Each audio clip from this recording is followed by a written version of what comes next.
East বেকার ব্রেডের মান, প্রিজারভেটিভের ব্যবহার এবং 30 দিনের শেলফ লাইফ নিয়ে বাজারে চলমান আলোচনা ও বিভ্রান্তির মধ্যে পণ্যটির একাধিক পরীক্ষাগারে মান যাচাইয়ের পর প্রতিবেদন প্রকাশ করেছে সংশ্লিষ্টরা। প্রতিষ্ঠানটির দাবি, পরীক্ষিত নমুনায় ব্যবহৃত প্রিজারভেটিভ অনুমোদিত সীমার মধ্যেই রয়েছে। প্রতিষ্ঠানটি জানায়, ইস্ট বেকার ব্রেডের নমুনা বিএসটিআই, বাংলাদেশ বিজ্ঞান ও শিল্প গবেষণা পরিষদের institute of food science and technology এবং ওয়েফেন রিসার্চ ল্যাবরেটরি লিমিটেডে পরীক্ষা করা হয়েছে। পরীক্ষায় ক্যালসিয়াম প্রোপিওনেট সহ খাদ্যের মান ও নিরাপত্তা সংশ্লিষ্ট বিভিন্ন উপাদান নির্ধারিত সীমার মধ্যেই পাওয়া যায়।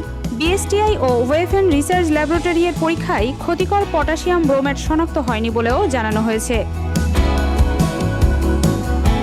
পাউরুটের 30 দিনের সংরক্ষণযোগ্যতা যাচাইয়ে বিসিএসআই এর সংশ্লিষ্ট ইনস্টিটিউটে একটি মাইক্রোবায়োলজিক্যাল শেলফ লাইফ স্টাডি পরিচালিত হয়।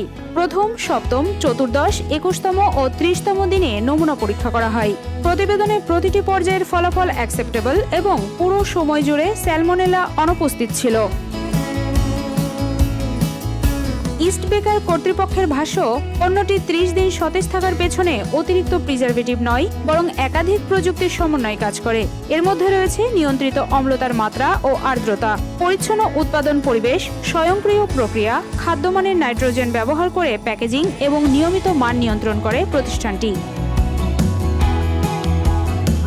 ইস্ট বেকারের একজন দায়িত্বশীল কর্মকর্তা জানান, পণ্যের মান নিয়ে উত্থাপিত প্রশ্ন কর্তৃপক্ষ গুরুত্বের সঙ্গে নিয়েছে। ভোক্তারা যেন অনুমান বা বিভ্রান্তিকর তথ্যের পরিবর্তে বৈজ্ঞানিক পরীক্ষার ফলাফলের ভিত্তিতে সিদ্ধান্ত নিতে পারেন, সেজন্য প্রতিবেদনগুলো প্রকাশ করা হচ্ছে।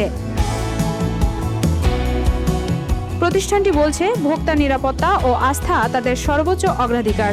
ভবিষ্যতেও প্রযোজ্য আইন, খাদ্য নিরাপত্তা বিধিমালা ও নির্ধারিত মান অনুসরণ করে উৎপাদন এবং মান নিয়ন্ত্রণ কার্যক্রম চালানো হবে।